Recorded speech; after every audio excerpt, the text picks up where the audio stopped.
Tapi kenyataannya tidak semudah itu, Pak. Seringkali kontak kepala balai alat berat dipakai di tempat lain.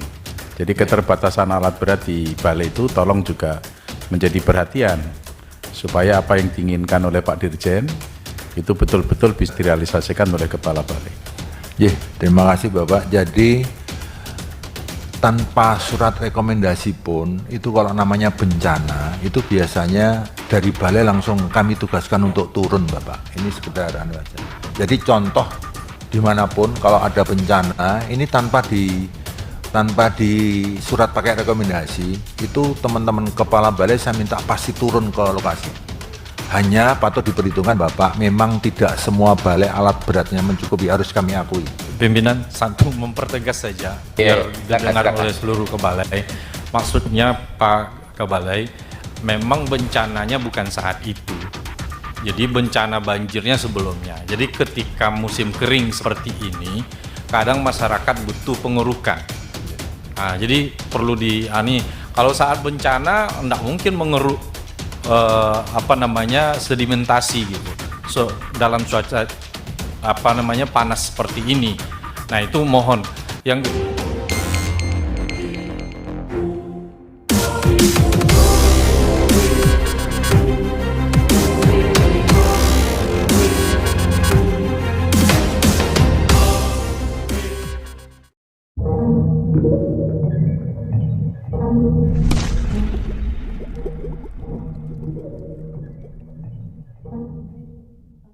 Pimpinan dan kawan anggota Komisi 5 yang saya hormati, Dirjen Sumber Daya Air, Dirjen Pembiayaan Infrastruktur dengan seluruh jajarannya yang saya hormati.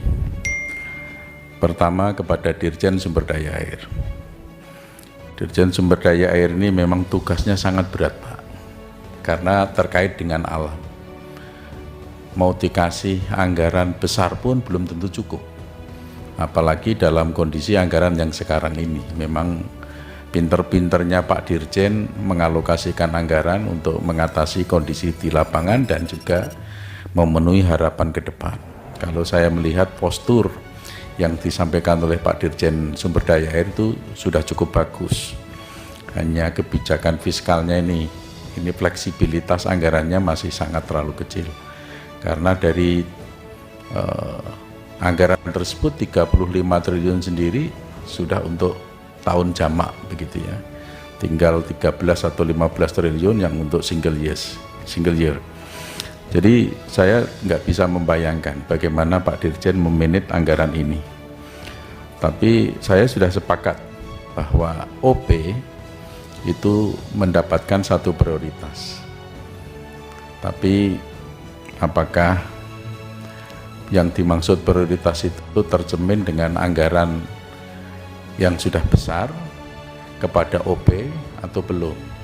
Karena menurut saya OP ini penting untuk dilakukan.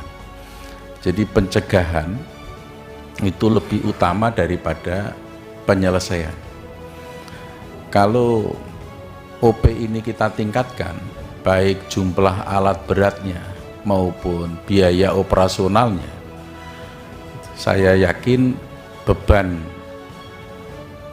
sumber daya air untuk mengatasi masalah-masalah yang besar itu bisa diminimalisasi, itu bisa berkurang jauh.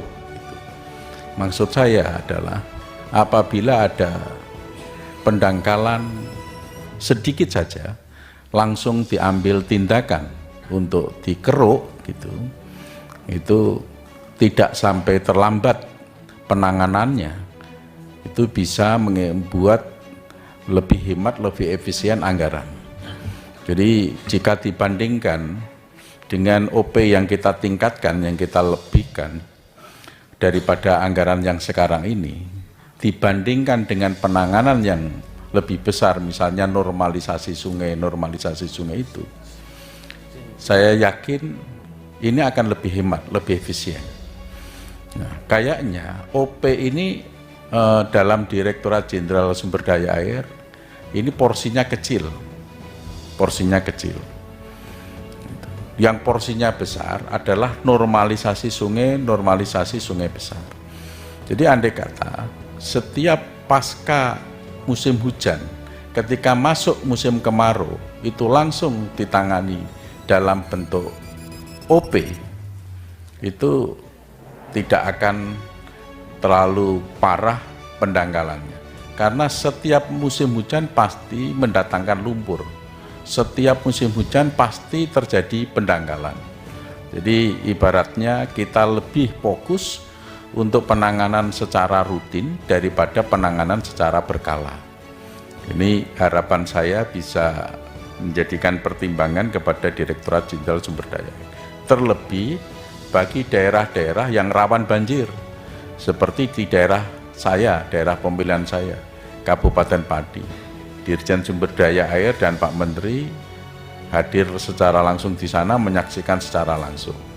Ini anggaran OP di Kabupaten Pati tentunya lebih besar jika dibandingkan kabupaten yang lain. Karena ini tuntutan situasi dan kondisi. Ini merupakan satu kebutuhan oleh karena faktor alam. Jadi saya ingin memberikan masukan kepada Direktorat Sumber Daya Air supaya OP ini jangan menjadi sebuah pelengkap begitu, tapi justru menjadi sebuah prioritas sebagaimana yang disampaikan oleh Dirjen Sumber Daya Air tadi, tercermin dengan penganggaran dan kegiatannya. Kemudian yang kedua, fokus Direktorat Sumber Daya Air itu tidak hanya penyediaan air, tapi bagaimana juga pengendalian banjir. Pengendalian banjir itu bisa dilakukan dari kegiatan besar dan juga kegiatan kecil, tapi maknanya sama untuk pengendalian banjir. Dalam skala besar bendungan itu tidak hanya fungsi untuk penyediaan air, tapi juga fungsi untuk pengendalian banjir. Tapi skala kecil, embung itu yang berada di titik-titik tertentu di kecamatan-kecamatan, di desa-desa, itu juga punya nilai yang sangat tinggi dalam rangka pengendalian banjir. Jadi memang nggak ada gunanya pada saat musim hujan air itu tersedia, tetapi air tersebut justru mendatangkan bencana, gitu. Justru mendatangkan bencana. Jadi pengendalian banjir ini menjadi sesuatu yang penting. Hanya yang saya amati sekarang ini, kayaknya embung ini harus dibatasi dengan kriteria tertentu, ya, di mana sumber daya air Kementerian PUPR harus membuat embung dalam skala yang besar, bla bla bla demikian. Padahal embung yang kecil itu, yang nilainya kecil-kecil itu punya arti yang sangat besar untuk pengendalian banjir di daerahnya. Maka saya berharap kepada Direktorat Jenderal Sumber Daya Air, setiap ada usulan embung, jangan dilihat itu harus skala besarnya, tapi apa manfaatnya gitu. Jadi saya minta untuk pembangunan embung itu diperbanyak untuk tahun-tahun ke depan. Kemudian berikutnya, tadi menjadi sebuah target pembangunan bendungan. Ada Waiapu, ada Bulayu Ulu, ada Pilosika, ada Cineponto, begitu ya. Itu target. Menjadi sebuah target itu mesti ada satu upaya secara sungguh-sungguh untuk bisa direalisasikan, karena itu target. Tapi kalau kita lihat dari APBN, mana mungkin target itu bisa direalisasikan, karena APBN-nya sendiri aja yang fleksibel hanya sekitar 15 triliun, ya 35 triliun yang lain sudah untuk menyelesaikan yang tahun jamak.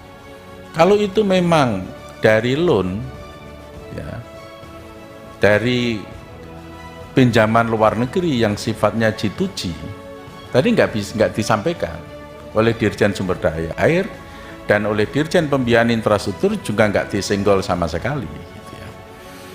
Apakah itu memang soft loan? Apakah itu KPBU? Kalau memang itu soft loan, sudah sampai mana prosesnya? Dan dari negara mana akan memberikan pinjaman? Ada satu hambatan di situ atau tidak? Kalau ada hambatan, apakah bisa mengganggu target di 2024? Ini kan perlu penting ini, ada Dirjen Pembiayaan Infrastruktur juga, ada Dirjen Sumber Daya Air. Sejauh mana sih bendungan-bendungan yang punya nilai strategis ini di 2024 memang betul akan terrealisir, gitu ya. Sumber pembiayaan, skema pendanaannya seperti apa, dari mana, gitu. Kalau KPBU saya sendiri sih nggak begitu yakin, gitu. Karena mana mungkin ada investor yang mau investasi di bendungan tanpa ada manfaat apa-apa, kecuali kalau itu bisa dimanfaatkan untuk pembangunan pembangkit listrik tenaga air gitu, PLTA atau apa, atau untuk spam begitu. Tapi kan nggak ada penjelasan sama sekali dari Dirjen Sumber Daya Air ataupun utamanya Dirjen Pembiayaan Infrastruktur. Dan saya juga mendorong kepada Dirjen Sumber Daya Air supaya ada koordinasi lintas institusi. Ini memang porsinya Pak Menteri, tapi ada baiknya kalau Pak Dirjen juga menyampaikan, karena saya sekarang ini sedang rapat dengan Dirjen SDA. Mau anggaran berapa saja Pak dari Direktorat Jenderal Sumber Daya Air ini, dengan kondisi alam yang demikian, itu tampaknya akan overload. Kewalahan dari tahun ke tahun itu akan kewalahan. Sebagaimana yang disampaikan oleh Pak Dirjen pada saat rapat beberapa waktu yang lalu, alih fungsi 70% dulu masuk ke dalam tanah, terserap oleh tanah, tapi 30% masuk ke sungai, gitu. Tapi sekarang kebalikannya. Nah, tapi kan ini tidak mungkin harus kita biarkan begitu terus. Koordinasi dengan institusi, baik itu Kementerian Kehutanan yang utamanya membuat fungsi hutan itu supaya menjadi konservasi air kembali, itu bagaimana caranya? Ini penting sekali. Koordinasi dengan pemerintah daerah. Jadi ada semacam sinergisitas antara institusi Kementerian PUPR dengan institusi yang lain. Kalau upaya Pak Menteri, Pak Dirjen Sumber Daya Air sudah sangat luar biasa, bagus sekali. Setiap pembangunan waduk, bendungan, itu di sabu ijonya ditanamin pohon sekian juta, itu sangat bagus. Tapi itu tidak akan bisa membantu secara signifikan kalau tidak didukung oleh Kementerian Kehutanan. Ya, mengingatkan saja, sudah di atas 5 menit ini Pak Dewo, silakan Pak ya. Sudah berapa menit Ketua? Sudah di atas 5 menit, tadi kesepakatan sebenarnya 3 menit paling lama. Paling lama ya? Iya. Ya. Lah tadi enggak disampaikan ke saya kesepakatan itu, jadi saya nggak tahu gitu. Jadi kemudian Pak, seperti yang saya kasih contoh tadi, embung itu penting. Sebagaimana di kampung saya, kampung mertua saya, Kabupaten Pacitan kan pernah banjir besar itu Pak, 2017. Ya, jos ya Pak Irwan ya. Nah, itu dapat dukungan tuh dari orang Demokrat tuh.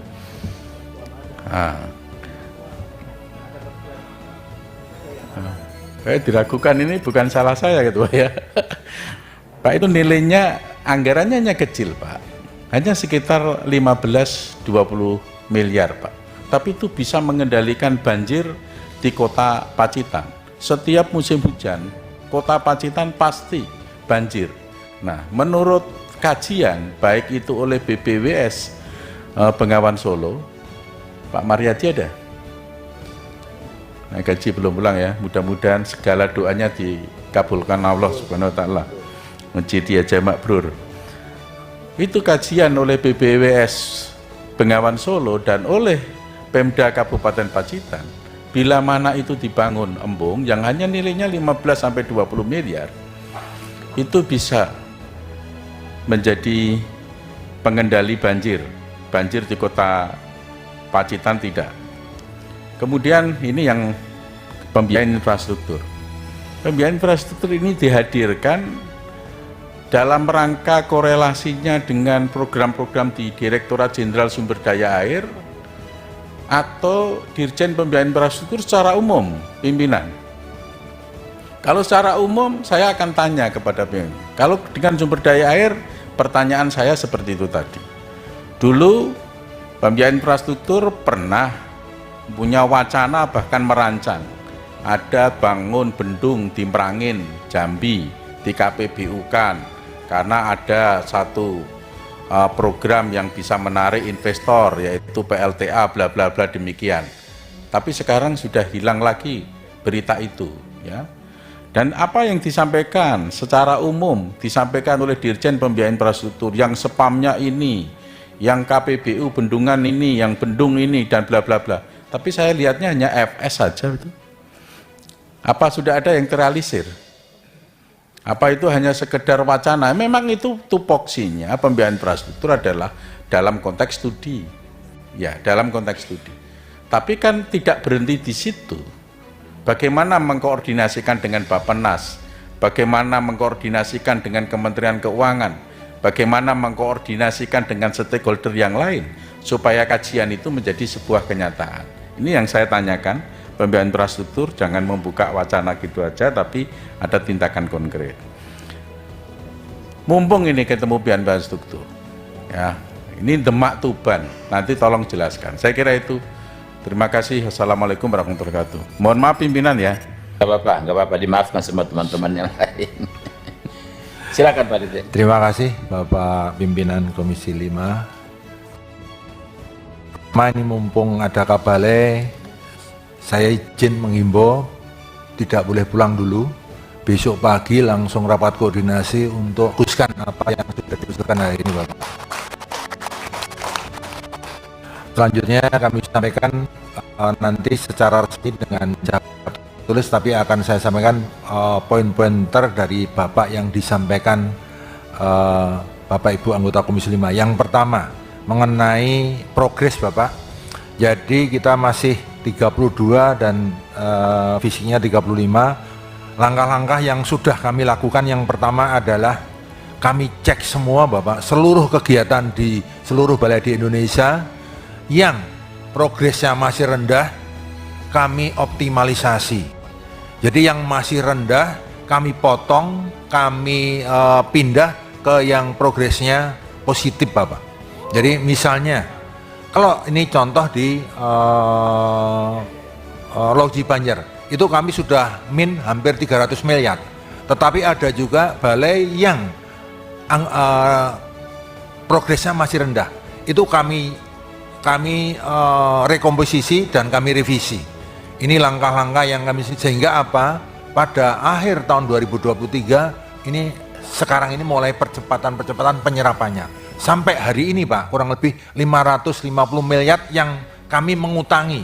Tapi di sisi lain kami masih ada dana. Sehingga langkah yang kami lakukan adalah segera kami revisi untuk membayar.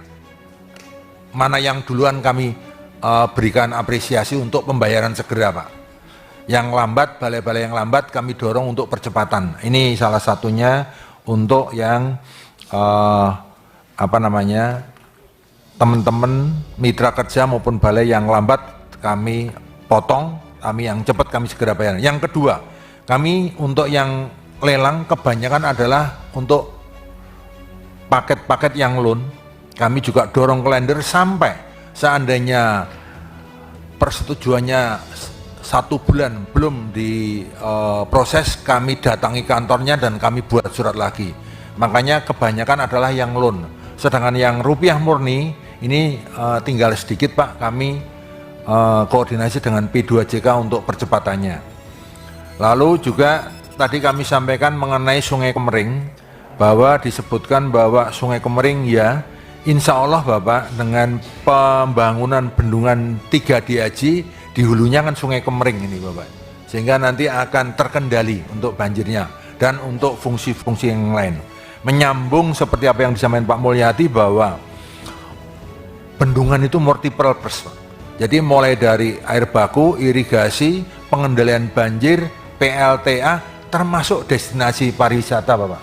Terima kasih Bapak. Ini makanya kami juga fokus untuk pembuatan landscape untuk dimana yang datang untuk anunya, tetapi untuk operasional kami batasi Bapak untuk pengunjung-pengunjungnya. Selanjutnya mengenai Bu Chen ini secara umum, bahwa mengenai sosialisasi kami sampaikan dan kami laporkan kepada Bapak Ibu sekalian, turunan daripada Undang-Undang SDA. Sekarang untuk RPP PSDA adalah sudah harmonisasi dan posisi sekarang adalah di Setnek. Sekarang kita umumkan nanti. Sekarang posisi sudah di Setnek. Yang kedua adalah RPP irigasi. Sekarang sedang proses harmonisasi di Kumham. Yang ketiga, RPP sumber air sedang proses pembahasan antar kementerian. Sedangkan yang terakhir, RPP SPAM ini dilakukan motornya oleh Direktorat Cipta Karya, Dirjen Cipta Karya.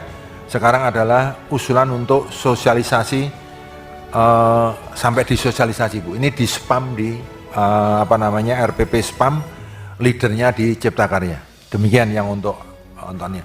Sedangkan secara umum untuk daerah otonomi baru, tadi ada Pak Willem dan Bapak Ibu sekalian, bahwa program prioritas untuk Direktorat Jenderal Sumber Daya Air adalah penyiapan air baku untuk daerah-daerah otonomi baru tersebut dan pengaman pantai yang di pinggir. Sedangkan tadi saya catat juga ini mengenai Teloko Bapak, Teloko sekarang sedang proses administrasi, jadi lelang kami terus Bapak. Ini total kurang lebih ini nanti dengan MBIC kurang lebih 130-an Bapak. Dan insya Allah MBIC berarti tidak hanya di 2023 tapi lanjut dengan 2024 Bapak. Lanjut mengenai embung yang gagal lelang Bapak Ibu Novita, ini sekarang masih masa sanggah. Jadi saya kira ini tetap berlanjut masa sanggah, semoga tidak ada yang menyanggah ataupun menyanggah pun kami tetap mengikuti proses lelangnya. Kalau sudah tidak ada masa sanggah segera dikontrak nanti. Terima kasih. Lalu kami sampaikan juga kepada Bapak Ibu sekalian mengenai IKN. Kami bendungan itu tidak hanya untuk IKN Bapak. 2.500 bendung IKN yang 500 kami salurkan ke Balikpapan. Jadi kami salurkan. Sedang nggak ada orangnya Pak, nggak ada orangnya. Mungkin jawab saya yang lain, yang nggak ada orangnya. Oh ya. Mohon maaf ya. Tapi kita pengen denger juga nggak apa-apa.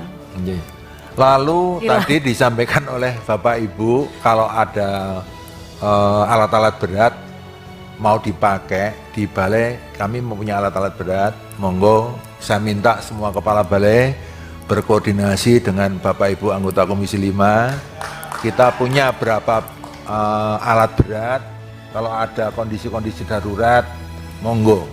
Saya kira bisa berkomunikasi. Mohon maaf sebagai contoh Pak, di Cilemah Abang itu banjir, kami menyiapkan alat, mereka membayar operator, ini sebagai contoh. Tetapi kalau Bapak Ibu sekalian, saya kira alat ada, nanti moga-moga OP sebagai catatan akan kami tambahin nanti Bapak. Ya Bapak. Ini sebagai contoh.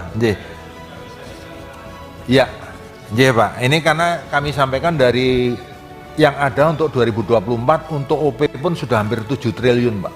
Jadi tidak kalah dengan sungai pantai dengan air baku.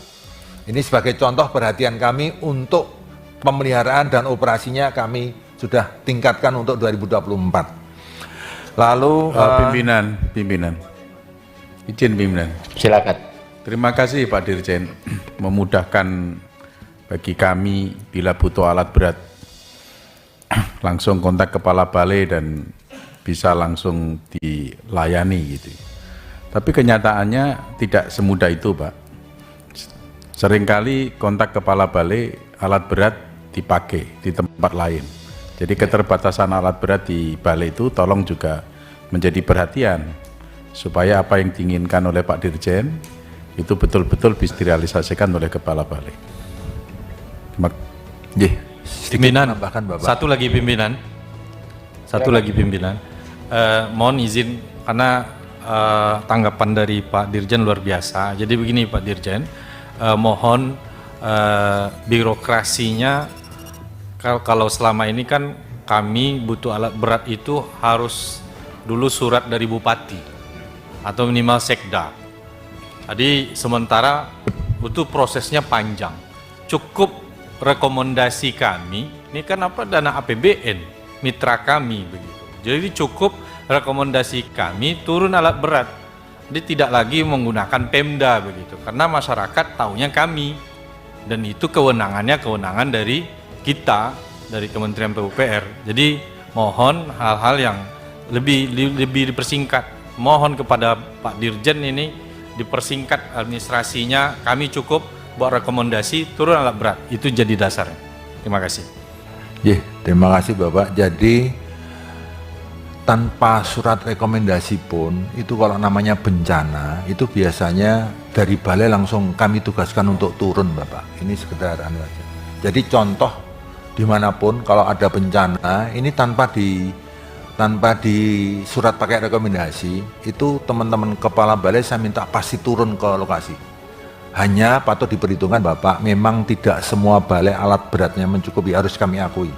Dan sekarang kami nyicil setiap tahun kami ada pengadaannya. Ini kami mohon maaf, realnya seperti itu, tetapi setiap ada bencana tanpa diminta teman-teman balai sudah turun, seperti contoh di Lumajang.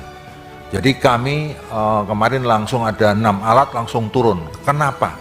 Karena ada aliran lahar Bapak, membelokkan aliran ke masyarakat, itu langsung kami buka, kami kembalikan ke semula. Ini sebagai contoh. Ini kalau Bapak. Jadi nanti untuk yang lain Bapak Ibu mohon izin akan kami jawab secara tertulis dan demikian yang bisa kami Izin sampaikan. Pak Pimpinan, satu mempertegas saja biar didengar oleh seluruh kebalai. Maksudnya Pak Kebalai, memang bencananya bukan saat itu. Jadi bencana banjirnya sebelumnya. Jadi ketika musim kering seperti ini, kadang masyarakat butuh pengerukan. Nah, jadi perlu kalau saat bencana enggak mungkin mengeruk sedimentasi gitu. Dalam cuaca panas seperti ini. Nah, itu mohon. Yang kedua, mohon dipastikan bahwasanya ketika birokrasinya seperti itu tadi Pak Kebalai, Pak Dirjen. Yang ketiga, jadi tidak perlu rekomendasi dari Bupati, cukup rekomendasi kami. Tidak menunggu bencana, justru nanti memperkecil saat banjir itu datang, memperkecil efeknya saat banjir itu datang. Dan itu sudah dialami oleh masyarakat situ sudah bertahun-tahun begitu. Jadi kalau kita nunggu bencana nggak ada gunanya. Justru sebelum bencana itu bisa diapakan. Jadi mohon konkretnya saya katakan tadi, OP-nya kalau bisa digeser untuk membantu teman-teman balai sehingga kami tidak harus mencarikan uang bensinnya, uang solarnya dan seterusnya. Itu saja Pak. Sedikit tambahan Bapak, bahwa itu biasanya surat pernyataan bencana itu kan dari pimpinan daerah. Ini yang menjadi payung kami untuk melaksanakan itu. Tetapi kalau ada, ini nanti kalau dibanjirkan, ada menghambat itu Pak ya.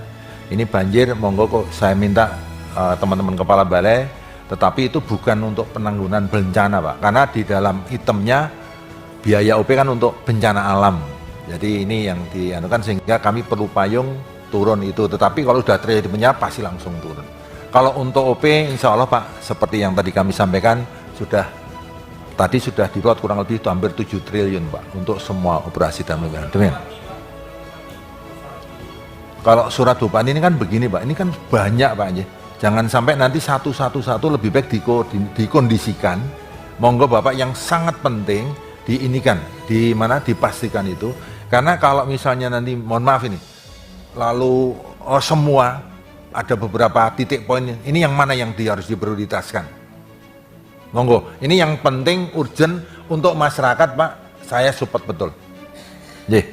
Izin pimpinan sedikit, sedikit. Ingat sudah jam 2 nih. Ya, mohon Pak Dirjen itu kedekasan mengenai itu DI Krumpasai Pak Dirjen. DI Krumpasai itu. Sedikit kami jelaskan Bapak, ya, bahwa Kuring Pase itu betul, ini adalah hasil daripada lelang di lapangan peringatan pertama, kedua, ketiga tidak memenuhi, kami putus. Tetapi ini kan harus selesai. Dan ini kami proses tender lagi Bapak, untuk menyelesaikan itu Pak, Kuring Pase. Nah, inilah salah satu kami, kami mendapatkan hasil mitra. Sehingga kami fokus ke mitra kerja di dalam pelaksanaannya di lapangan. Kalau tidak betul peringatan pertama, kedua, ketiga nggak benar, putus Pak. Dan itu putusnya juga kami kesambi dan kita blacklist Pak. Diputus dan di blacklist Pak. Ya. Dan nanti ini sedang proses lelang Pak, mohon izin. Moga-moga yang pasti kita selesaikan.